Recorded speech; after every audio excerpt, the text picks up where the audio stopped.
Jenna, the U.S. Federal Reserve Chairman speaking in New York. What were some of the takeaways? Yeah, Shahan, Fed Chairman Jay Powell said that rates were just below neutral level. That was the big headline today as he spoke at the Economic Club of New York.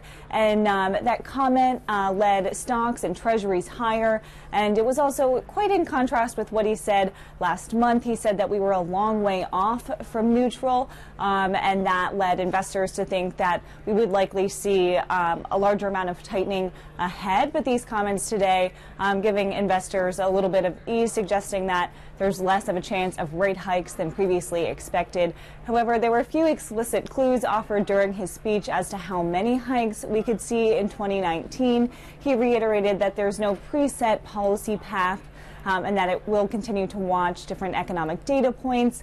And nothing that he said today made investors think otherwise about the December hike. We're still very much expecting a hike in December, and it would be a surprise if we did not see one. And then Tiffanys, of course, taking quite a hit today. What's tarnishing the company? Yeah, so Tiffanys reported a pretty disappointing earnings report. Sales growth was not as expected, and this was not the earnings report that the 181-year-old company was hoping for as it's trying to revitalize its brand and appeal to some of the younger customers out there. It had been seeing really good progress in the first half of 2018 as it tried to refurbish its New York City flagship store. It also launched some new advertising campaigns geared toward younger consumers and kind of revitalize some of its jewelry lines as well. But the company's CEO is saying that the issue is not the jewelry, it's actually the tourist, he says. And an issue is slower and lower spending from tourists, particularly the Chinese. And the Chinese are a crucial part of the luxury global market. And Tiffanys also reported some mixed results in parts of Asia. The Chinese make up 32% of global luxury, and Japan and other parts of Asia make up more than 20%. So really crucial audience here that the company was hoping to reach and perhaps is having trouble connecting to. And then one of J.P. Morgan Asset Management's largest mutual funds is putting its money on junk bonds. What's the strategy behind that move?